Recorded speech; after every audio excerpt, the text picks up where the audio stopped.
మీకు ఈ వీడియో నచ్చినట్టయితే లైక్ చేయండి, షేర్ చేయండి, సబ్స్క్రైబ్ చేయండి. రెగ్యులర్ నోటిఫిकेशंस కోసం बेल बटन में प्रेस చేయండి. प्यार हमारी लाइफ में किसी भी समय आ सकता है, किसी भी एज में आ सकता है. अगर आपकी लाइफ में गलत समय पे प्यार आता है, गलत एज में प्यार आ जाता है, एज पे इतनी मैटर नहीं करती, टाइम जहाँ पे हम एग्जैक्टली प्यार को समझ सके ऐसा टाइम नहीं होता, तो ये प्यार हमें बर्बाद कर सकता है, ये हमारी लाइफ को डिस्ट्रॉय कर सकता है. लेकिन अगर आपकी एक सही एज में आपकी लाइफ में प्यार आता है, सही टाइम में आपकी लाइफ में प्यार आता है, तो ये प्यार आपकी लाइफ में बहुत सारी चीज़ें कमाल भी कर सकता है. अब प्यार तो प्यार है ना, वो तो किसी भी टाइम पे आ सकेगा, किसी भी एज में हो जाएगा आपको.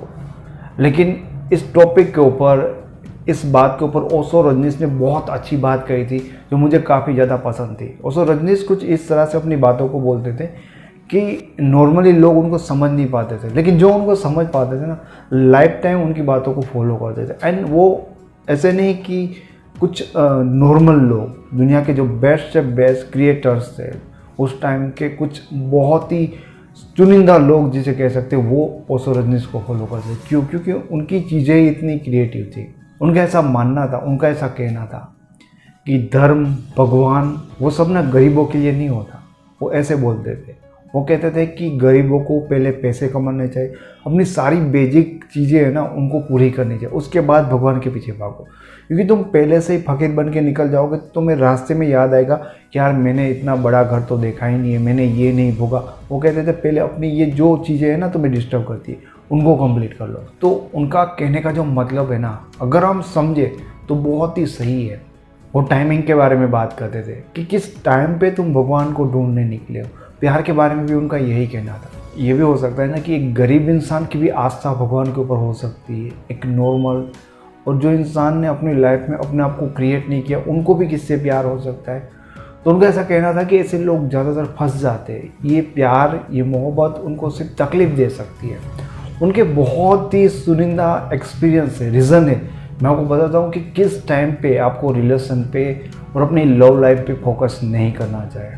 सबसे पहले कि आप जब स्टडी कर रहे होते हो, या आप अपनी लाइफ में सेटल नहीं हो गए, या आपने अपना करियर बिल्ड नहीं किया है, तो इस टाइम पे ना प्रॉब्लम ये होता है कि जो मैच्योर लोग होते हैं, जिनके साथ हमें रिलेशन बनाना चाहिए, जो लोग रिलेशन को समझते हो, लाइफ को समझते हो, ऐसे लोग आपके साथ रिलेशन बनाने के लिए इंटरेस्टेड नहीं होते.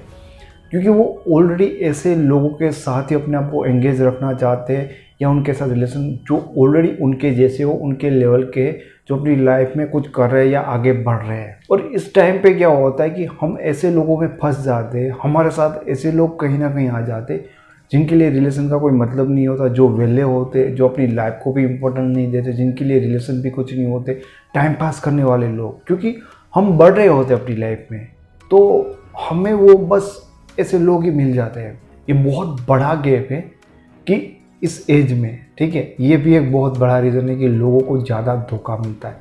लोग अपने आप को चीट ज़्यादा फील करते हैं, उनको एक्सपीरियंस ऐसे मिलते हैं, क्योंकि ये गलत एज है. यहाँ पे तुम्हें वो क्वालिटी लोग रिलेशन में ज़्यादातर मिलेंगे ही नहीं, तुम्हें नहीं मिलेंगे. जब तुम आगे बढ़ जाओगे तो तुम्हें चीज़ें समझ में आएगी. दूसरी चीज़ कि जब तुम अपनी लाइफ में बहुत मेहनत करते हो ना, अपने करियर बनाने में, दुनिया देखी, लोग देखे, बातचीत होती है तुम्हारी काफ़ी लोगों से, तो इन चीज़ों को पार करते करते करते तुम क्या होते हो, मैच्योर बन जाते हो. ठीक है, तुम मैच्योर बन जाते हो, सामने वाले पर्सन को समझ सकते हो, अपने फीलिंग को समझ सकते हो, सही पार्टनर को चुनने में तुम्हें कोई दिक्कत नहीं होगी. तो यहाँ पे जो पहले मैंने कहा था ना कि आपको धोखा मिलने की संभावना ज़्यादा होती है इस टाइम पे, जब आप ग्रो हो रहे होते हो, जब आप लाइफ में सक्सेसफुल नहीं बने होते, तो ये प्रॉब्लम होती है. लेकिन इन चीज़ के बाद आप ही उतने ग्रो हो जाते हो, एंड आप उतने ग्रो हो जाते हो कि ऐसे लोगों को अट्रैक्ट कर पाते हो जो लोगों को आपको करना चाहिए वास्तव में. मैं पहले बहुत ही ज़्यादा ऐसे ही लोगों से बातें करता था, उनकी रिलेशनशिप की प्रॉब्लम के लिए घंटों में, दिन में उनसे लोगों से बातें करता था. एंड ज़्यादातर ऐसे लोग जो मैच्योर नहीं होते थे, जो पहली बार रिलेशन में आए थे, जो हाई स्कूल में होते, कॉलेज में होते, फर्स्ट बार प्यार हुआ, मैं इनको जो स्ट्रेटजी बताता हूँ कि कैसे आप अपने रिलेशन को बेटर बना सकते हो, कैसे अपने एक्स पार्टनर को वापस पा सकते हो, तब वो लोग ना मेरी बातें सुन के शॉक हो जाते. उनको लगता था कि जो मैं बता रहा हूँ, ठीक है, उन चीज़ों से तो उनका रिलेशन और ख़राब हो जाएगा. उनको ऐसा लगता था. ज़्यादातर लोग मेरी बातों से एग्री ही नहीं करते थे. लेकिन उसके बाद जैसे मेरी ये यूट्यूब की जर्नी आगे बढ़ी, इसमें काफ़ी लोगों को मैंने डील किया, उनके रिलेशन की प्रॉब्लम में उनको गाइड किया। एंड धीरे धीरे जैसी चीज़ें मैंने अपनी बिल्ड की है, मेरी स्ट्रेटजी है, मेरी ई बुक है, मेरी मेथड है एक्सबैक की, तो उन सारी जो मैं जैसे ऐसे लोग आ गए जो अपनी लाइफ में मैच्योर है, जिन्होंने अपनी लाइफ में अपना करियर बनाया है, तो वो लोग बहुत ही मेरे से प्रभावित होते हैं कि उन चीज़ों से उनकी चीज़ें सही हो रही है। वो बहुत ही जल्दी मेरी चीज़ों को समझ पाते हैं। पहले मैं उन लोगों को फ्री में जो गाइड करता था, आज उसी चीज़ों के लिए बहुत ज़्यादा फीस लेता हूँ। एंड फिर भी लोग उन चीज़ों को समझते हैं और उनको बेस्ट रिजल्ट मिलते हैं। क्यों? क्योंकि वो मेरी बातों को समझ सके, उतने मैच्योर हो गए होते हैं। तो ओशो रजनीश की जो बात थी कि जो लोग अभी गरीब है, जिन्होंने पैसा ही नहीं कमाया, अपनी लाइफ की बेसिक ज़रूरतों को मतलब पूरी नहीं की है, वो मेरी बातों को समझ ही नहीं पाते कि भगवान को कैसे पाना है। तो एग्जैक्टली चीज़ यही होती है कि आप जब अपनी बेसिक चीज़ों से ऊपर नहीं आ जाते, तब आपको कोई भी चीज़, रिलेशन के बारे में, प्यार के बारे में, आप उन चीज़ों को हैंडल नहीं कर पाओगे। वो आपकी लाइफ का टाइम ही नहीं है। और अगर आपको ऐसे गलत टाइम पे प्यार हुआ ना, तो बहुत कम चांसेस होता है कि वो आपको एक सही वे में आपकी लाइफ में कुछ बेनिफिट देकर जाए। अदरवाइज यहीं पे आपको लाइफ के बहुत बुरे एक्सपीरियंस हो गए, आप हर्ट हो गए एंड सारी चीज़ें आपकी ख़राब ही होगी। लेकिन एक लेवल आने के बाद जब आप मैच्योर हो जाते हो, पार्टनर को समझ पाते हो, सिचुएशन को समझ पाते हो, तो कहीं ना कहीं उन सारी चीज़ों को आप हैंडल भी कर पाते हो। तो प्यार और रिलेशनशिप की एक चीज़ हमेशा ध्यान रखो कि अगर तुम अपने आप में ग्रो हो गए हो, तुम मैच्योर हो गए हो, तुम करियर वाइज भी अपनी लाइफ में चीज़ों को सेट करने लगे हो, तो तुम्हें रिलेशन में आना चाहिए। तुम्हारे लिए कोई तकलीफ क्रिएट नहीं करेगा।